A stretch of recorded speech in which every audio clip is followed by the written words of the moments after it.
And the Honorable Robert Wheeler presiding. Good morning. Please be seated.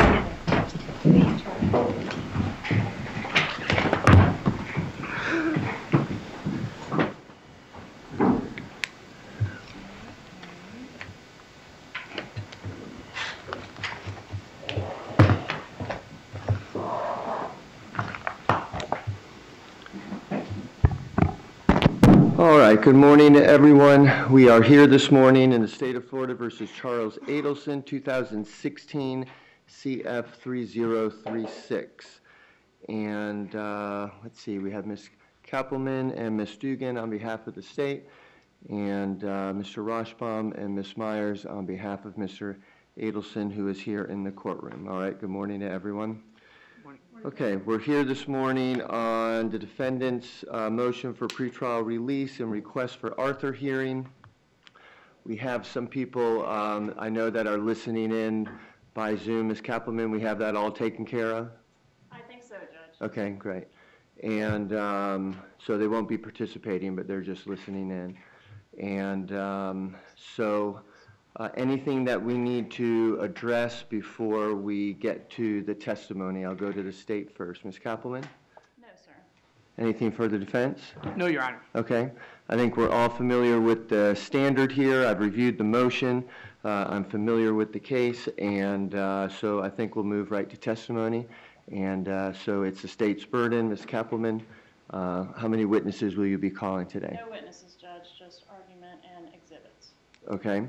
Do you want to offer your exhibits into evidence first before your argument? I was going to I have a PowerPoint presentation. I was going to kind of admit them as I go along. All right. We can do that. If you have any objection, then. Sorry to interrupt you. You should have an exhibit list before you. Okay, I do have that. And then, so I know if you have a PowerPoint, if there's any objection at any time, then we'll stop the PowerPoint and then take care of that at that time. Thank you, Your Honor. Is Your Honor able to observe the PowerPoint on your screen? Well, I was, but it just went off. Now I can see it, yeah. Okay.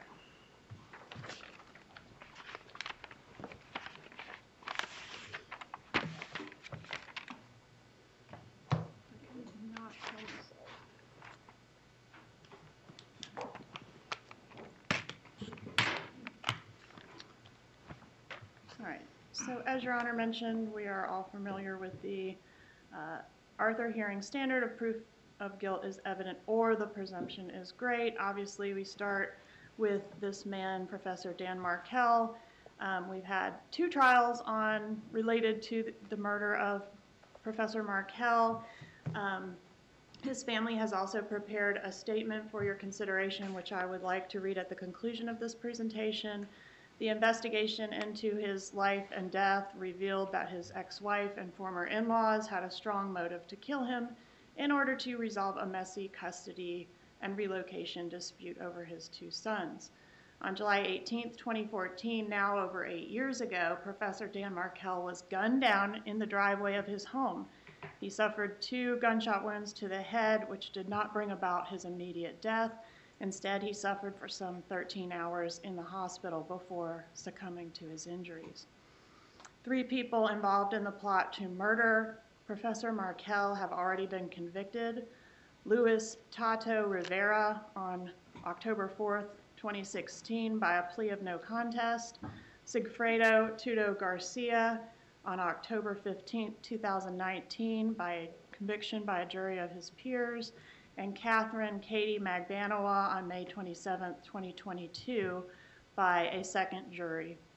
I have prepared a binder containing 16 discs of the testimony from Ms. Magdanoa's trial in May of this year, which Your Honor presided over. I know you're very familiar with it, but there is no transcript in existence yet of that, so I would like to offer the discs which are certified by the official court reporter as true and accurate copies of the testimony that was taken in this case as State's Exhibit A. Any objection? No objection, Your Honor. Be admitted as State's Exhibit A.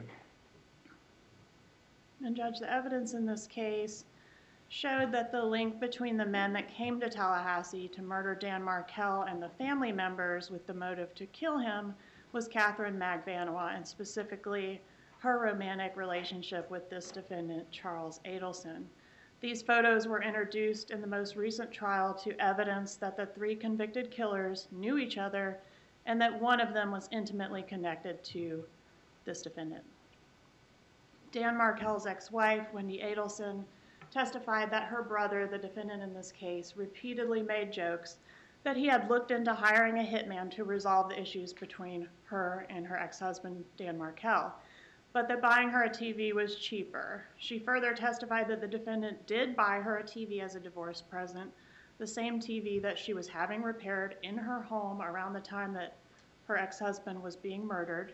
The mention of a TV would later come up again in the trial through recorded conversations between the defendant and his mother, Donna Adelson, where Donna refers to the undercover law enforcement extortion operation as a TV, indicating this TV is going to be about $5,000. Witness Jeffrey Lacoste, Wendy Adelson's boyfriend around the time of the homicide, testified that he also heard the joke from Wendy Adelson that her brother had looked into hiring a hitman, but that the TV was cheaper.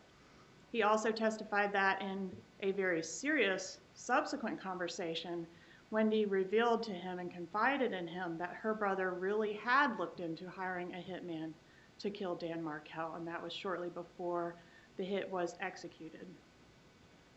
Luis Rivera indicates that he was hired by Sigfredo Garcia, who was hired by Catherine Magdanoa to kill Dan Markel. His understanding was that this job originated from the dentist that Catherine Magdanoa was dating, that's this defendant, because his sister, Wendy Adelson, needed to get her kids back. An abundant amount of communications records are critical to this case. I want to just touch on a few highlights from the most recent trial of Catherine Magdanoa, which are introduced into evidence as States A. This slide shows Catherine Magdanoa's location on June 2nd, 2014, consistent with her being present at the time and location that the first rental car was rented by Sigfredo Garcia for the purpose of doing the killing. During this time frame, Catherine Magdanoa made a 2-minute phone call to Charlie Adelson at 8:57 p.m. Then along her route home, she placed a second call to Charlie Adelson, which lasted 25 minutes, so about the whole time she was en route back home, and this slide here shows that the data points associated with that call. This slide shows the phone activity prior to the rental of the Prius, which was the vehicle that was ultimately used by the killers to drive to Tallahassee. Calls are observed going back and forth between Catherine Magdanoa and Sigfredo Garcia, and then between Catherine Magdanoa and Charlie Adelson, consistent with Magdanoa as the conduit for the flow of information between the two men. The first call after the murder from either Rivera or Garcia was Sigfredo Garcia placing a call to Catherine Magdanoa. Per Luis Rivera, Garcia advised Magdanoa the job was done, and Magdanoa replied, "I know." After the murder, there's a flurry of communications between the parties. In this slide, the murder is represented as the red line.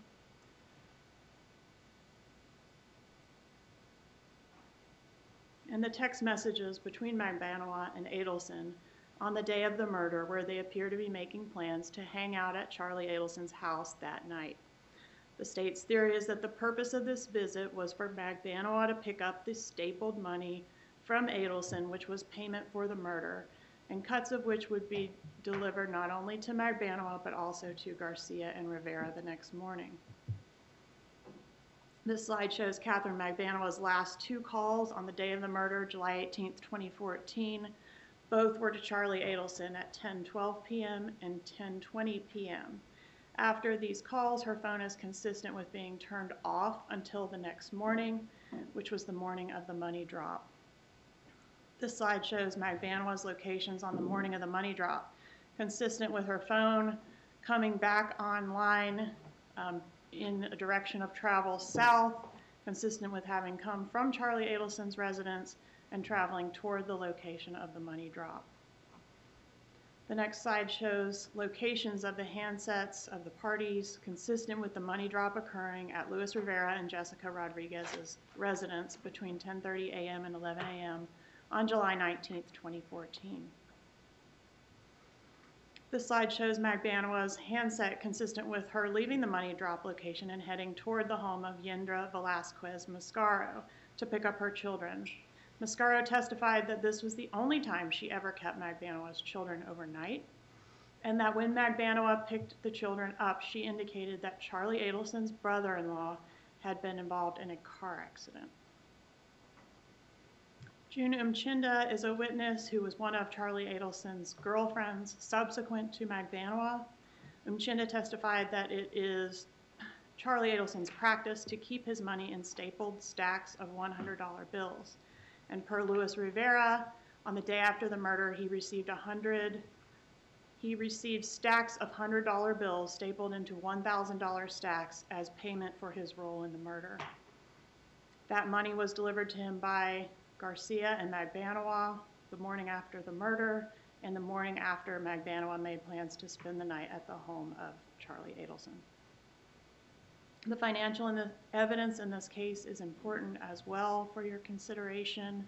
The evidence showed that Charlie Adelson deals in a largely cash business, that his family has a safe containing large amounts of cash, and that there is a safe in his residence containing cash as well.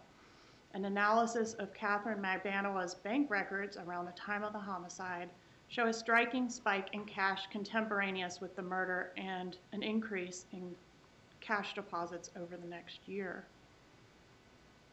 Magdanoa also received breast augmentation surgery shortly after the murder, an expense that was paid for in cash, half of which was provided by the defendant per June Umchinda. The defendant, Magdanoa, received a Lexus vehicle which was previously the property of this defendant's father, Harvey Adelson, for free or at a very discounted price, as the title indicated a nominal fee was paid for the vehicle, but no financial documentation could be located to evidence the actual payment. And most importantly, financially for these purposes, the defendant put Catherine Magdanoa on the payroll of his family business, beginning very shortly after the murder and continuing up until the first arrests were made in this case. Magdanoa collected over $17,000 from the Adelson Institute with little to no evidence that she did anything to earn the payments.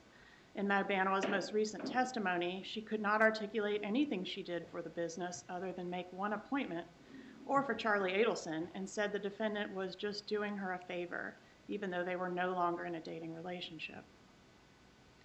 The undercover operation in this case was designed to illuminate the co-conspirators and their respective roles in the conspiracy. When the defendant's mother, Donna Adelson, was approached on the street by an undercover operative posing as a gang member who knew about her role in Dan Markel's murder and was attempting to extort $5,000 from her, she called this defendant, Charlie Adelson, and said she needed to speak to him in person as she was approached on the street by someone, and it had to do with, quote, the two of us. Donna Adelson tells Charlie Adelson that the extortionist mentioned his ex-girlfriend. And Judge, at this time I would ask to introduce State's Exhibit B for the purposes of this hearing. B is a disc containing the wire calls that were introduced into evidence in the most recent trial. The wire calls are certified by the clerk of court as a true and accurate copy of the exhibit that was introduced into evidence. Any objection? No objection, Your Honor. Be admitted as State's Exhibit B. And although there were many ex-girlfriends to choose from, this defendant called only one ex-girlfriend, Catherine Magdanoa, whereby a very revealing string of conversations is had over several days captured in State's Exhibit B for purposes of this hearing, demonstrating the flow of communications to always occur between the co-conspirators in this particular pattern. After the undercover operation, or the bump as it is commonly referred to, Charlie Adelson and Donna Adelson meet to discuss the issue in private, followed by Charlie Adelson's recorded meeting with Catherine Magdanoa in the Dolce Vita restaurant, whereby he can be heard making several incriminating statements to her about the interaction between the undercover officer and his mother. And at this time, Judge, I would ask to move into evidence the recording from the Dolce Vita restaurant, which was introduced into evidence in the previous trial, also certified by the clerk as a true and accurate copy of that exhibit as State's Exhibit C. Any objection? No objection, Your Honor. Be admitted as State's Exhibit C. And some of the statements that the defendant made that I'd like to highlight for Your Honor that were captured in this exhibit are, quote, "If they had any evidence, we would have already gone to the airport. The problem is, even if they bug this, even if they bug your home phone, nobody is going to," and then it's unintelligible. You've got to understand, in order to prove it, you have to put that person at the scene at the time, not in the car. Because the fact is, it's like, even if, let's say you just sat in the car, right? And then I go ahead and I commit a crime. And then I go, but your DNA is in the car. And I go, yeah, Katie was in my car. And she got out and she did this horrible crime. Okay, so they come and get the DNA in the car and go, oh, Katie was in the car. No, Katie sat in the car for 2 minutes and they got in the AC and then they got out of the car. Katie has nothing to do with me robbing the Burger King. So even if I can prove that, yeah, Katie was with me, can you put Katie at the Burger King? I can say that she sat in the car, yeah. So discussing the quality and implications of the potential evidence in the case. Later he says, let me ask you a question. When everybody was there the next day, did any of you take any money? It's not like you're driving around in a Bentley, cruising around in a mega yacht, referencing the money drop, wanting to know if there's anything flashy going on with the money that could draw attention to them. Later, he says, so if you didn't witness it, you only heard a rumor on the street that this person did something. Do you know what that's worth? 0. Then what you do is you wear a wire. You get this person talking, and if you can get the person to confess on wires, then you have something that you're charging. You have a confession. You have an admission of guilt. So discussing the bump as a possible law enforcement undercover operation, whereby somebody wearing a wire is trying to get information that could be used against them in the case. What if you rented a car today? I go, Katie, can I borrow it for the weekend? And I'll bring it back on Tuesday. You go, yeah, sure. So you rented a car, you've been in that car, I drive it to effing Orlando, I rob a McDonald's in Orlando, I come back and I go, here's the keys, Katie, and you go, okay, thanks. Yeah, you rented it, but, or what if you were effing out all weekend and you didn't even know I took your car and I did something and I brought it back, okay? My point is, I don't have any knowledge of what went on. Evidently, this person either is pretending to or does. I don't want someone paying visits to my parents. A few lines down, and I think if they thought I had something to do with it, they would find me and talk to me. You know what I'm saying? Like, talk to the person who's involved, not fucking people who aren't involved. And I'm not involved, but if they knew our relationship, your relationship is with me, not my family.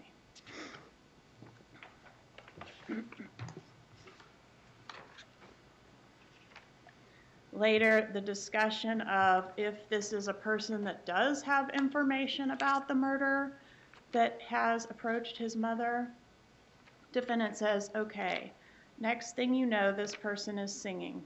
Other people start singing. As soon as they have him, he starts calling your name out. Oh, my parents are going to have to say,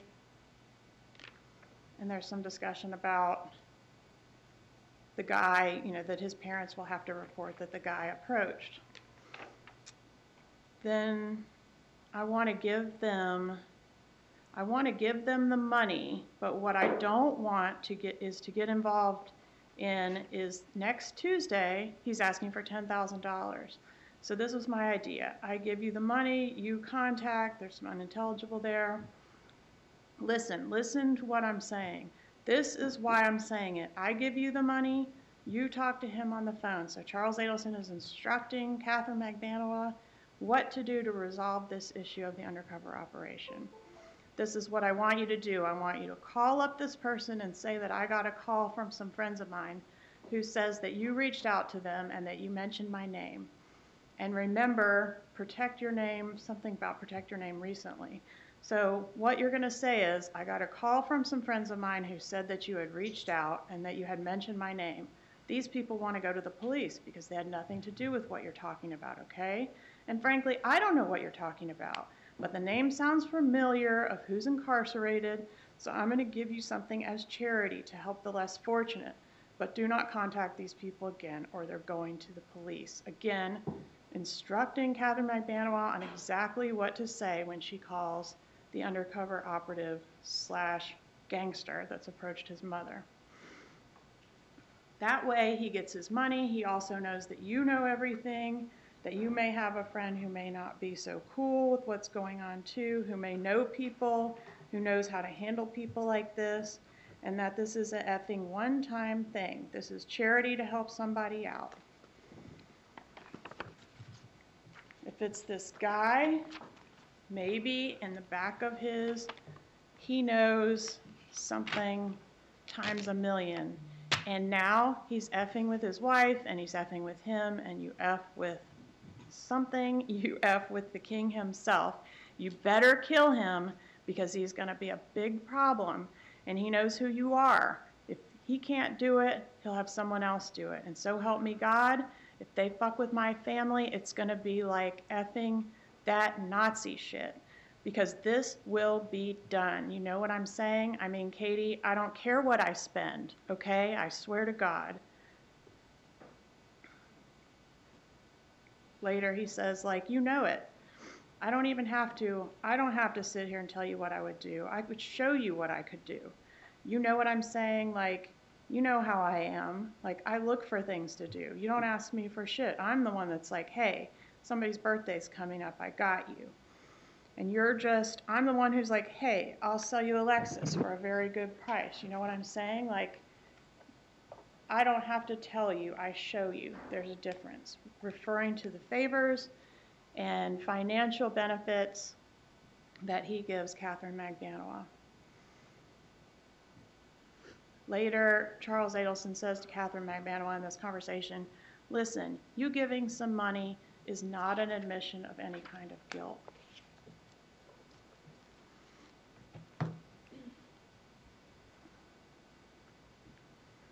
Later, there is a third meeting between some of the parties. This one is Charlie Adelson and Harvey Adelson.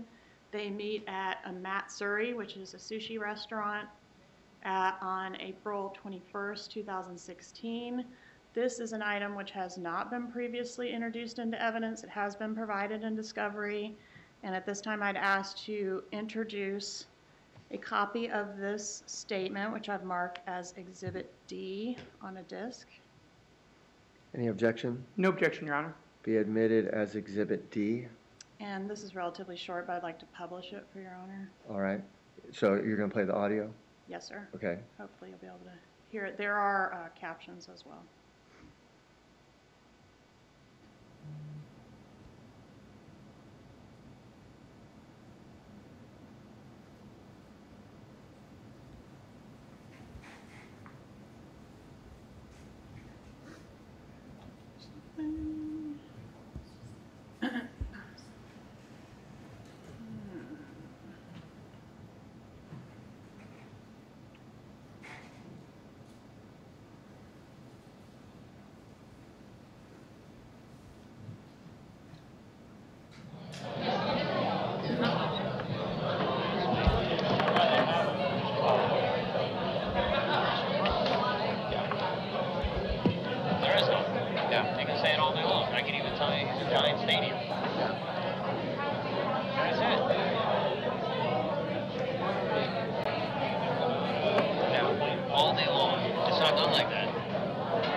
somebody that has a pretrial, they have to do something. They have to listen. If they ask you a question, yes or no, someone's just going to say no. So there has to be some kind of tactic to come in to the introduction, you know, where it's like, it makes sense. It really does. I think they're that smart. And the funny thing is,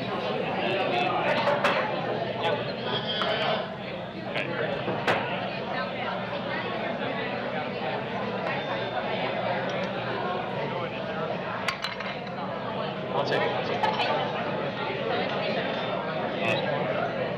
Yeah, thank you.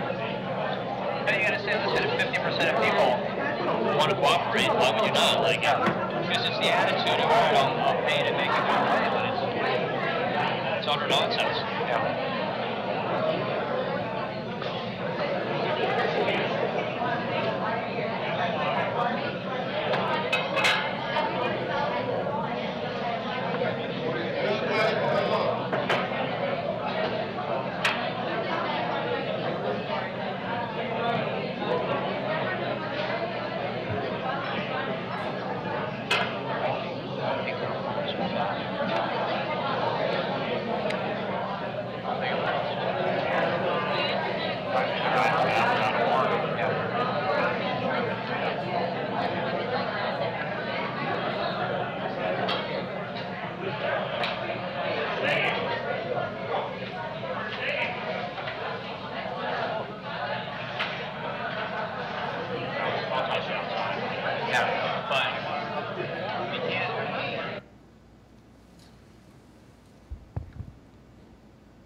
Judge, at this time, I'd ask to introduce a statement that was prepared by the Markel family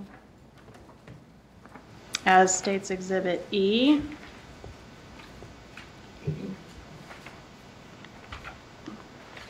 All right, any objection? No objection, Your Honor. Be admitted as State's Exhibit E. And Judge, before I move on from that, one additional statement that I failed to bring to your attention from the Dolce Vita recording, states Exhibit C, is where Mr. Adelson indicates, you know, there's a discussion of every Tom, Dick, and Harry is going to show up and want assistance if they pay out the money to this thug that's approached his mother. And there's a comment in which Mr. Adelson says, hey, you know who this is coming from? The inside. Right, and states Exhibit E is a statement prepared on behalf of the Markel family by their attorneys in conjunction with them, and it reads, Dear Judge Wheeler, we represent the family of Dan Markel, his mother Ruth, his father Phil, and his sister Shelley. On behalf of the Markel family and pursuant to their legal rights as crime victims under Florida law, we respectfully submit this letter to oppose defendant Charles Adelson's motion for pretrial release. And there's some law cited there. More than 8 years since Dan Markel was brutally murdered outside his home, justice has only been partially served. His boys are growing up without their father, and his parents are spending their elder years in searing pain, mourning the death of their son and the loss of their beloved grandchildren. The upcoming trial of Charlie Adelson is an important step on the path to justice for Dan, his family, and the countless friends, colleagues, and loved ones who continue to mourn him around the world. And there is still far more work to be done to ensure that every person responsible for Dan's brutal murder is held accountable. In our view, if Mr. Adelson is released pending trial, there is significant risk that he would flee, attempt to corruptly influence witness testimony, otherwise tamper with trial evidence, and or conspire with or be influenced by other co-conspirators. For all these reasons, his motion for pretrial release should be denied. And there's some law stated there as well. Tellingly, Judge Hankinson twice denied similar requests for pretrial release made by Catherine Magdanoa, a convicted co-conspirator who faced the same charges for the same murder for hire, even without Mr. Adelson's substantial wealth and financial means to flee. Seriousness of the offense and weight of the evidence. On July 18, 2014, Dan Markel was shot twice in the head at point-blank range, just hours after dropping off his 2 young boys at daycare. This was not a crime of happenstance or wrong place, wrong time. It was a cold-blooded contract killing, premeditated, planned, and paid for by those who wanted Dan dead. No criminal offense could be more shocking or more serious. Dan did not die immediately. He suffered terribly in the hours after being shot, in what certainly were the most painful and terrifying final moments of life. In our opinion, the state has presented overwhelming evidence that Charlie Adelson, working with or on behalf of other members of the Adelson family, commissioned the contract killing of Dan Markel. Some of that evidence has already been presented to the jury in the trials of Sigfredo Garcia and Catherine Magdanoa, co-conspirators in Dan's murder who have been convicted of first-degree murder and conspiracy to commit murder. The conviction of Ms. Magdanoa, Charlie Adelson's former girlfriend, was based on evidence beyond a reasonable doubt that she was the critical connection between the trigger man who gunned down Dan in his own garage, Mr. Garcia and Luis Rivera, who pled guilty, and the members of the Adelson family, including Charlie Adelson, who allegedly commissioned Dan's murder. In our view, additional evidence to be presented at Mr. Adelson's trial, including the enhanced Dolce Vita audio recording, leaves no doubt that Charlie Adelson commissioned Dan Markel's murder. We are confident that a jury will agree and convict Mr. Adelson. The evidence putting Charlie Adelson at the center of Dan's murder is, in our opinion, devastating and inescapable. For starters, Ms. Magdanoa has already testified that she believes Charlie Adelson was involved in Dan's murder. Wendy Adelson, Charlie Adelson's sister and Dan's ex-wife, testified Charlie Adelson had explicitly talked about hiring a hitman to kill Dan, but bought her a new TV instead because it was cheaper than hiring a hitman. In the days and weeks before the murder and on the date of the murder, Ms. Magdanoa and Charlie Adelson were in frequent, regular contact with each other. Ms. Magdanoa often communicated with Mr. Garcia and Charlie Adelson with Donna Adelson in close proximity to those calls. During the 90 minutes immediately after Dan's murder, Ms. Magdanoa communicated with both Charlie Adelson and Mr. Garcia. Mr. Adelson and his mother, Donna Adelson, also spoke during that same time period. Then, in the weeks and months after Dan's murder, Ms. Magdanoa received thousands of dollars from the Adelsons, including paychecks for a no-show job at the Adelson Institute and a car. In April 2016, undercover law enforcement contacted Donna Adelson about Dan's murder, handing her a flyer about the murder with a request for $5,000 to help Mr. Rivera's family. Donna Adelson's first call after the undercover bump was to Charlie Adelson. She explained that a man had handed her some paperwork that involved probably both of us, probably the two of us. You probably have a general idea what I'm talking about. Charlie Adelson said, "What did they ask?" And Donna Adelson responded, "This TV was probably about 5, apparently using the code word TV to refer to Dan's murder." Donna Adelson told Charlie Adelson that the undercover agent had mentioned an ex-girlfriend, but did not name Ms. Magdanoa. Yet, after the call, the specific ex-girlfriend that Mr. Adelson called was Ms. Magdanoa, with whom he then met in person to strategize about how to respond to the undercover bump. Law enforcement recorded that meeting at the Dolce Vita restaurant. Among other incriminating statements, Mr. Adelson told Ms. Magdanoa that the individual who contacted his mother didn't mention his name, which led him to believe that these people only know part of the story. And of course, no plausible explanation has ever been offered as to why Mr. Garcia and Mr. Rivera, two gangsters from South Florida who had no connection to Dan Markel whatsoever, would have killed Dan, other than the obvious one. They were hired by members of the Adelson family through Ms. Magdanoa, the only known connection between each side of the murder-for-hire conspiracy. Flight risk. Charlie Adelson is a classic flight risk. He faces charges of first-degree murder, conspiracy to commit murder, and solicitation to murder, and the very real prospect of spending the rest of his life in prison. Mr. Adelson and his family have substantial wealth and the financial means to flee. Recorded telephone calls capture Charlie Adelson boasting about his expensive luxury cars, boat, and international travel. Mr. Adelson even discussed with Ms. Magdanoa his intention to flee in the event he was prosecuted. Evidence of both consciousness of guilt and of flight risk. On the enhanced Dolce Vita recording, Mr. Adelson told Ms. Magdanoa, quote, "If they had any evidence, they would have already gone to the airport." Sorry, we would have already gone to the airport.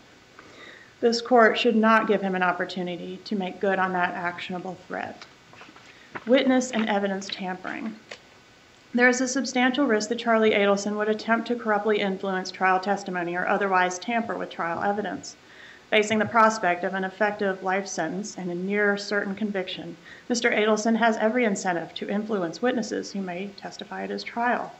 Some of those potential witnesses, such as his mother, Donna Adelson, and his sister, Wendy Adelson, are close family members who may also be implicated in Dan Markel's murder and may themselves be subject to future prosecution.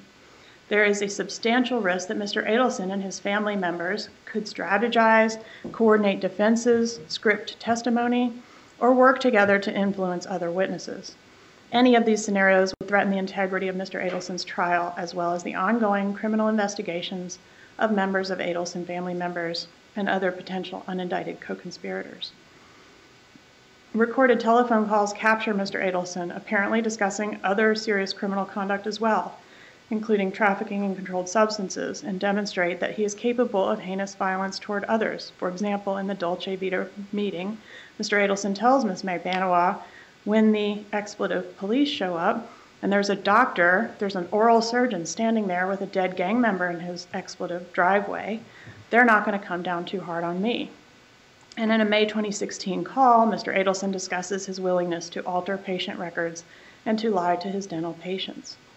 After all of these factors, the serious murder and other felony offenses with which Mr. Adelson is charged, the overwhelming weight of the evidence against him, the lengthy prison sentence he faces, and the very real risk that he would flee, the risk that he would corruptly influence trial testimony, and the risk that he would conspire with or be influenced by members of his family, strongly support the denial of Mr. Adelson's motion for pretrial release.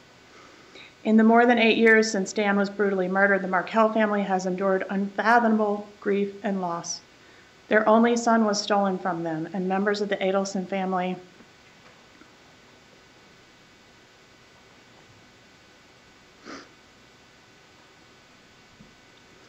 have not allowed them to have a continuous and loving relationship with their grandchildren, Dan's 2 young boys. Throughout this horror, the Markels continue to fight for complete justice for their son and to be reunited with their grandsons. The interests of the public and of the Markel family as victims of this heinous crime support the denial of Mr. Adelson's motion. We thank the court for its kind consideration. Respectfully submitted, Orrin Schneider, on behalf of the Markel family.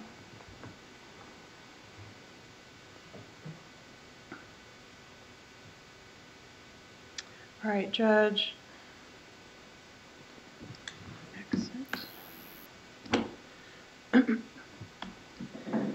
That's the conclusion of the evidence, Judge, for your consideration of the Arthur issue.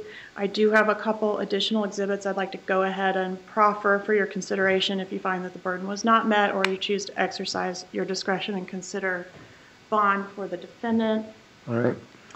I have State's Exhibit F, which are some iCloud text messages from Charlie Adelson's iCloud from both 2012 and 2013. These are just messages between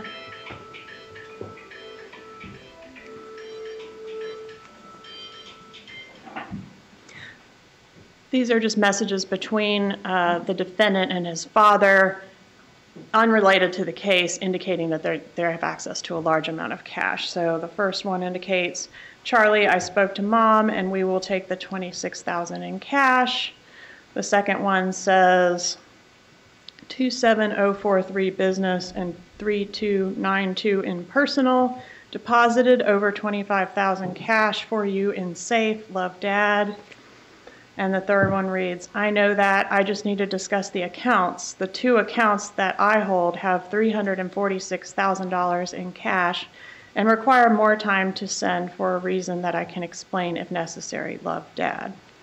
And that's marked as State's Exhibit F, Judge. All right, let's just be clear for the record. Any objection? No, Your Honor, as long as we can get a copy of whatever she's admitting. All right, you have a copy for defense? It doesn't need to be right now if she doesn't have it, just after the hearing. All right. The messages have been provided, but in a big iCloud, so I can provide those 3 sheets. All right, they'll be admitted as Exhibit F. All right, and then State's Exhibit G, this is a portion of a transcript from a videotape deposition of the defendant in reference to a unrelated civil case that was conducted on December 14th, 2021.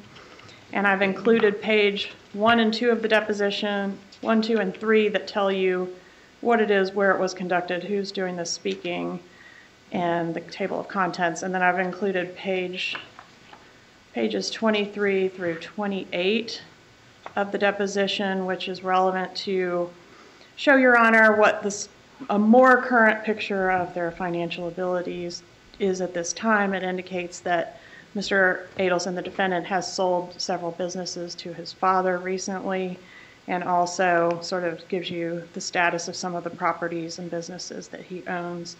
And then I also included page 389 on the back, which is just the certification from the court reporter authenticating this document. All right, Exhibit G has been offered. Any objection? No, Your Honor. Be admitted as Exhibit G. All right, and lastly, Judge, I just have the PowerPoint that was presented today, which I would offer as just a demonstrative exhibit for the record. All right, it'll be admitted as demonstrative exhibit. And just a couple other points on the financial abilities, Judge. I know there were several calls on States Exhibit 99, which was introduced today as States B, which discuss the financial abilities of Mr. Adelson and the significant financial resources of his family, but also witness Mary Hull, our financial analyst, testified that between 2013 and 2016, when our crime occurred, Adelson Institute was earning about $1.5 million a year. Charlie Adelson himself was earning approximately $3 million a year. That the family in total had approximately 18 investment accounts, including multiple properties.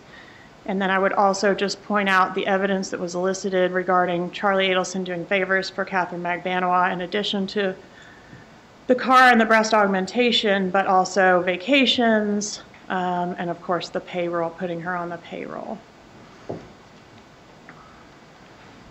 May I have one moment to confer, Your Honor? You may.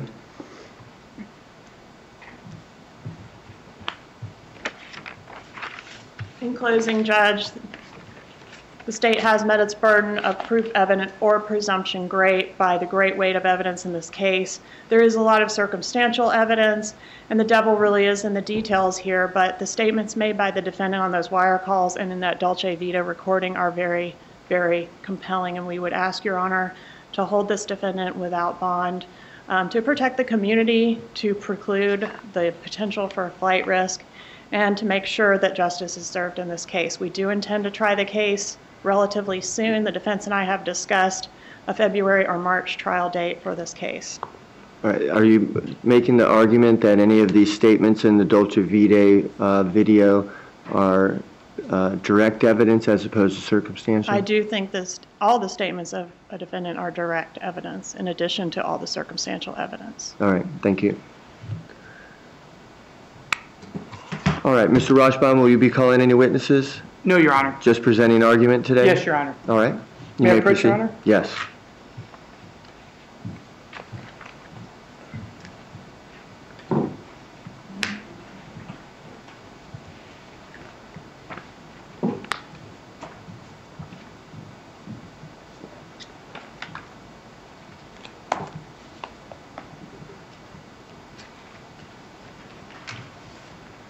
Judge, good morning. Good morning.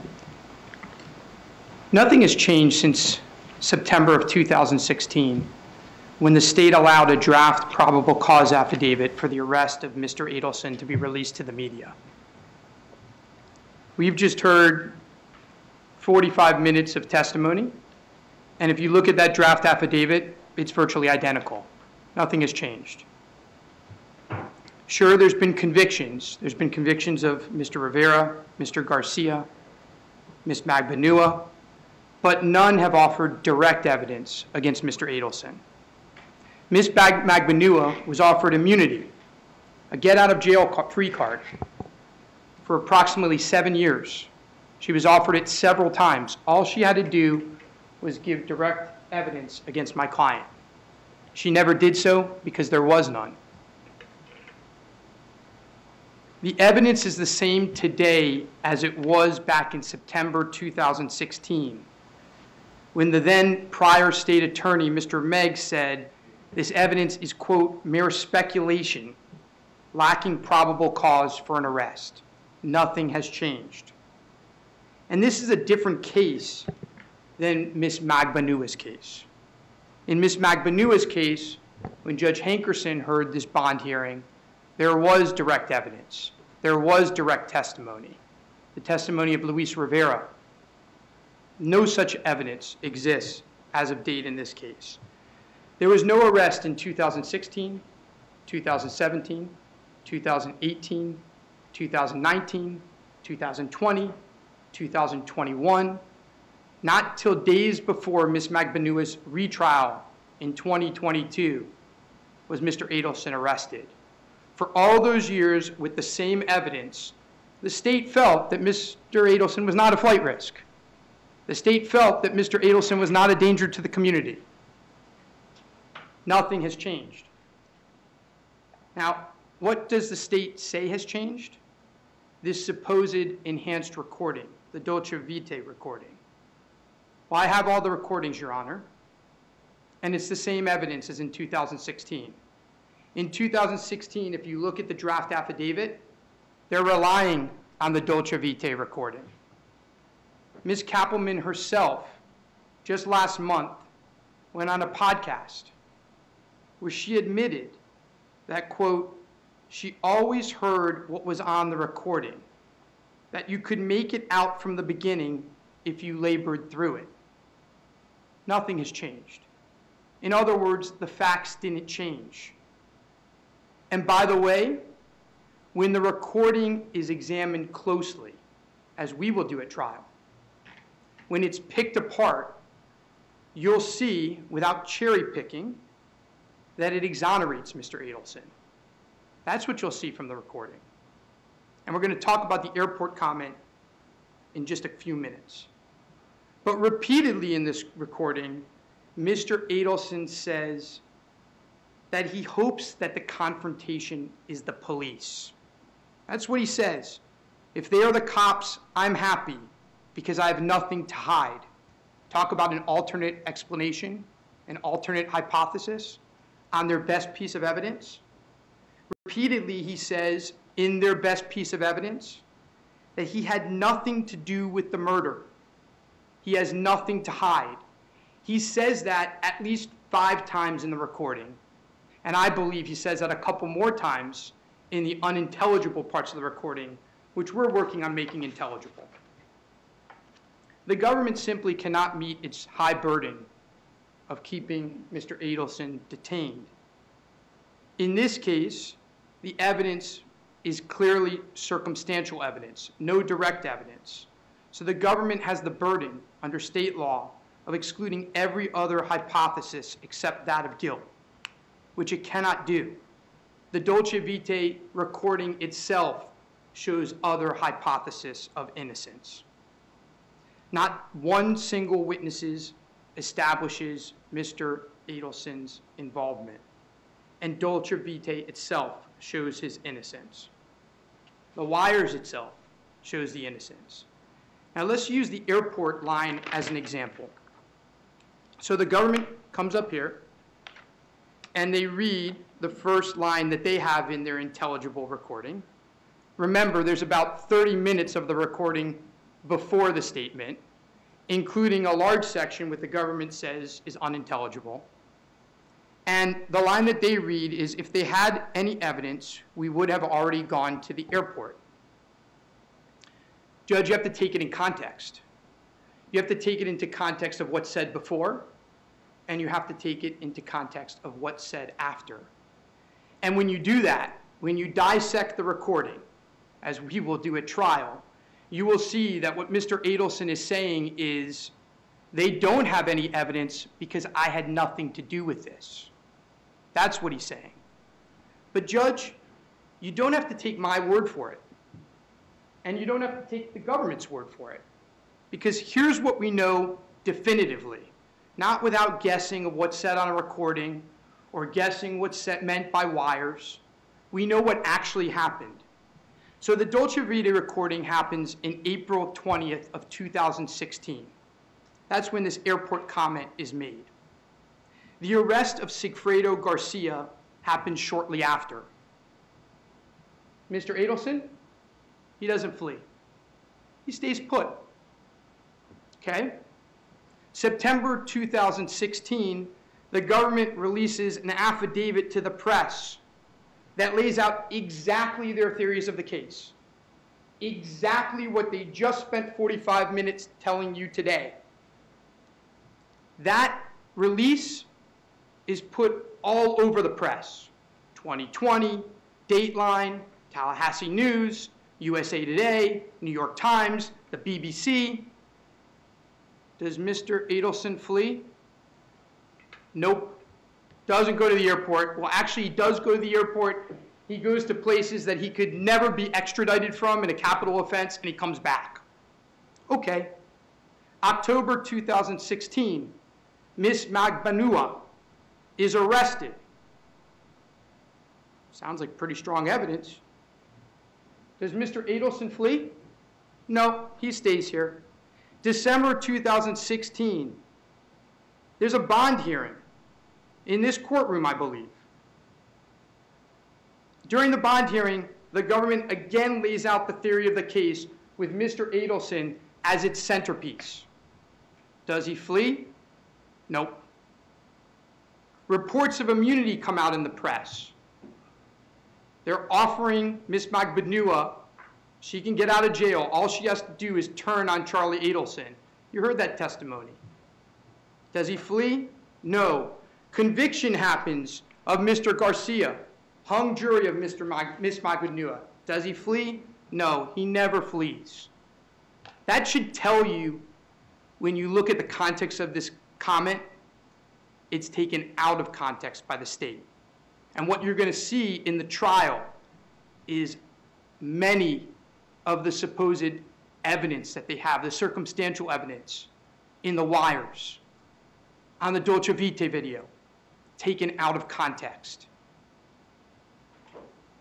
You don't have to guess what Mr. Adelson meant when he said, if they have evidence, we would have already gone to the airport. They've had all the evidence for 7 years, nearly. He never fled. Now, Judge, even if you somehow find that the state is able to establish its incredibly high burden here, you still have discretion to grant bail and should do so. May I have a moment, Your Honor? You may.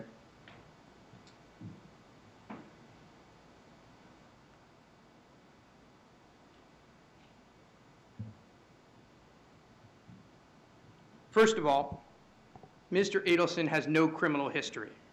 There is no doubt about that. I understand the letter from Gibson Dunn, and I understand that they're doing their job, but they can't point to any criminal history. They point to a line in the Dolce Vita recording where Mr. Adelson is talking about how he will defend himself. That is not anything about criminal history, a bad criminal history. There is no dispute in this case that Mr. Adelson, a man of 46 years of age, has no criminal history before this case. During his arrest, he was fully cooperative. As I've just stated, he has never fled since 2016. The state has obviously never considered him for the past 6+ years to be that great of a danger or a flight risk that they needed to arrest him in the last 6 years. Now, this letter also talks about tampering of witnesses. Well, again, the state clearly wasn't worried about that from 2016 to 2022. And I'm not sure what witnesses Mr. Adelson would tamper with. There's been 2 trials. There are trial records of the witnesses who have taken positions. I'm not sure what witnesses they're referring to. Judge, when looking at taking discretion, you should do a balancing act. I think that's what the courts say. And what I want to bring to the court's attention are the major challenges that we have in preparing a defense and for Mr. Adelson to participate in effectively in that preparation of his defense while in jail. And some of this has come to light since our last hearing, and frankly, may delay the trial, as you're about to hear. So, what I don't know that Your Honor is aware of is, since being arrested, Mr. Adelson has been in protective custody. What that means is that he is in solitary confinement. And he's in solitary confinement because of the publicity of the case. The prison thinks that's the only way to protect him because of the publicity of the case. As a result of that, he is allowed 30 minutes a day outside of his cell. On weekends, he sometimes doesn't get out at all. He has phone call capability, but those phone calls are during specific times in the day. And the phone calls get cut off after 30 minutes. He has to recall. There's also a high cost to those calls, but that's not an issue here. We filed a motion with the court to allow him to listen to some wires. I'll tell you what we've been doing, Judge, is we spend as much time as we can going through wires with Mr. Adelson on our phone call, where we literally are sticking a computer near the phone and then trying to go through it. As you can see, it's not ideal, but we're doing the best we can. Your order said to the prison that they should use reasonable efforts to allow Mr. Adelson to listen to these wires. So we provided the prison, and they received it on, I believe, August 23rd or 24th, an MP3 player with these wires. Now, these wires are around, give or take, 600 hours of wires. Those don't include the wires related to Luis Rivera and his separate case, but related to this case, they're around approximately 600 hours. Since August 24th, Mr. Adelson has not been allowed 1 minute to listen to those wires.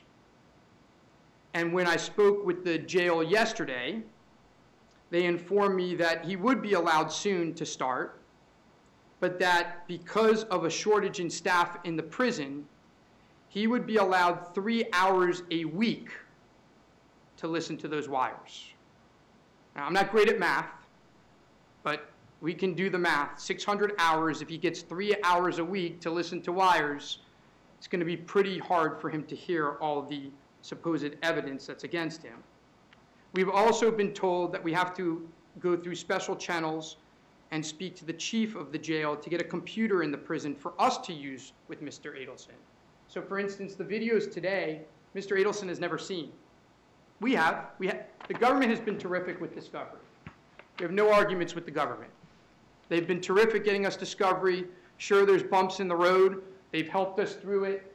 So we have no arguments with the state. Mr. Adelson, we can't get a computer in to show him videos. He obviously can't get a computer in. We've been told we have to call the chief of the jail. I've called him now 36 times. I've gotten one call back where he said he would get back to me. We'll keep trying. There's a 2-hour limit on attorney visits with Mr. Adelson without special permission. And I've been told that the special permission is hard to get, again, because of the shortage in staff. There are, by my estimation, 57,542 documents that have been turned over to us in discovery. Not pages, documents. It took the jail 1.5 months for us to get Mr. Adelson the 3,500 pages of trial transcript from the first trial. And the reason being is we can't just FedEx the trial transcript that's given to them. We need to FedEx it to them, and then they need to make photocopies of it. So imagine all the other 56,000, 57,000 and change that we haven't been able to get him yet. The jail just doesn't have the capacity to make photocopies of such items. And we have no other way to go through such items with Mr. Adelson. Judge, we are working hard. We are doing everything we can We're having, as it's been reported on the media, hours and hours and hours of phone calls with him every day. But there's only so much we can do under these circumstances to effectively prepare our client for trial. And there are appropriate conditions to his release. Home confinement, monitoring. We'll pay for 24-hour police security to watch him at the house. We'll tie up any assets that you think need to be tied up. He's been free and has not fled, has not committed a crime in 2016 and onward. There's no reason to believe he will do so now. That's why we're asking for a bond, Your Honor. All right, thank you, Mr. Rashbaum.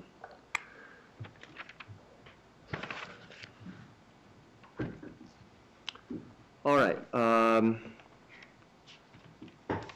The court is in a unique position here because I sat through the other trial, which is what has been offered into evidence by the state, the entire trial and evidence from that trial, the wire calls, the recording from the Dolce Vita meeting, the recording from the Matsuri meeting is additional evidence that has been reviewed and by the court today.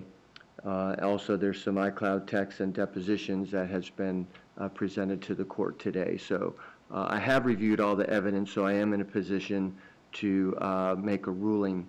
The court finds that based on the evidence provided by the state, that the state does meet the standard of proof evident or presumption great that the defendant has committed the 3 charged crimes.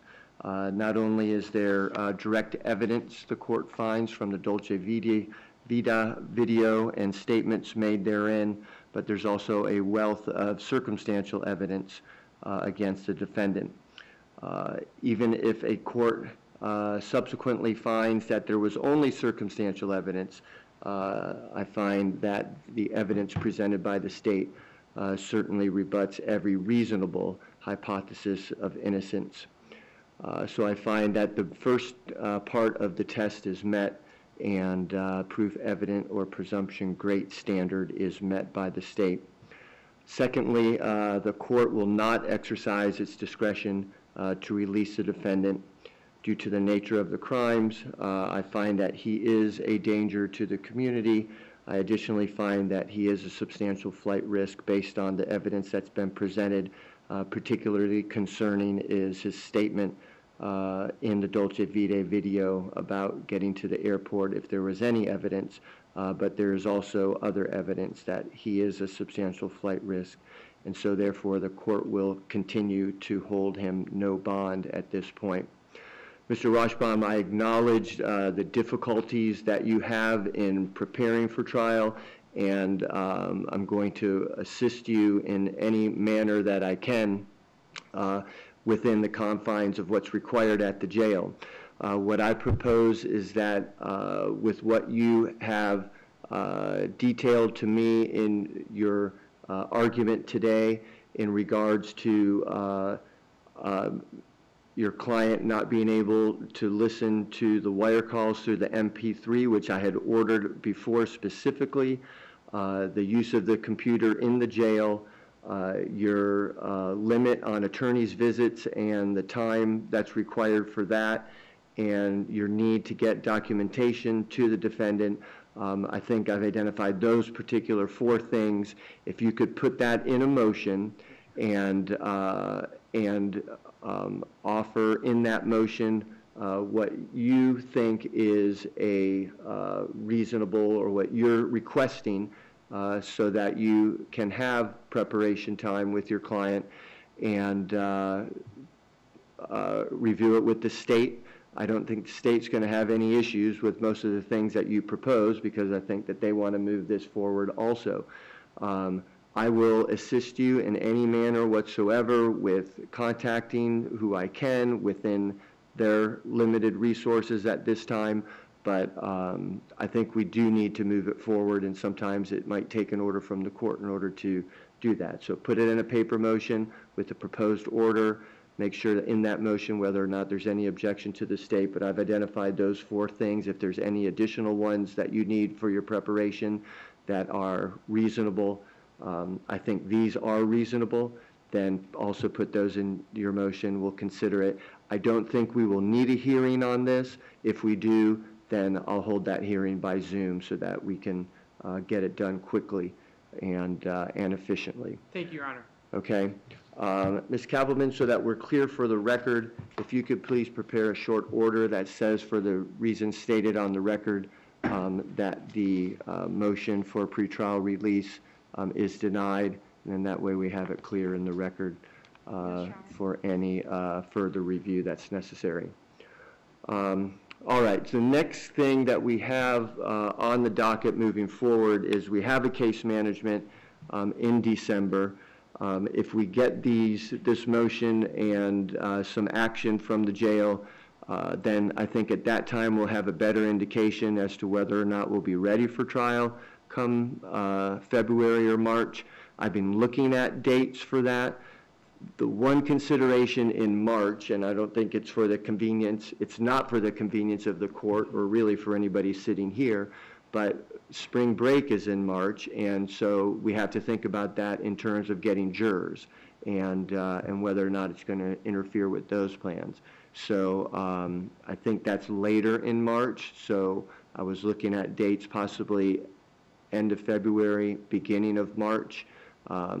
But let's have a better idea. If we don't do it then we're probably looking at April or May, because we can't do it in late March. We're just not going to have the jurors. It's just going to be too much of an inconvenience for them. We're already dealing with enough issues in regards to getting jurors. So let's keep that in mind.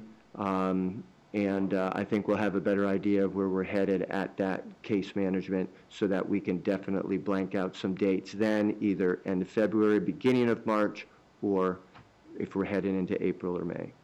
Okay, any discussion in regards to that? Ms. Kappelman? No, Your Honor. Anything from the defense, Mr. Rajbaum? No, Your Honor. I think we'll have a good idea in December. All right, great. If you can get that motion to me as quickly as possible so we can get moving on these for you, and then we'll be in a position to know come December. All right, Ms. Kappelman, anything else for the court? No, Your Honor. Anything from the defense? No, Your Honor. All right, thank you both. We'll be in recess.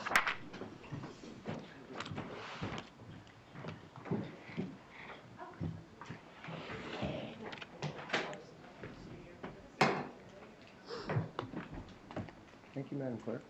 How are you doing?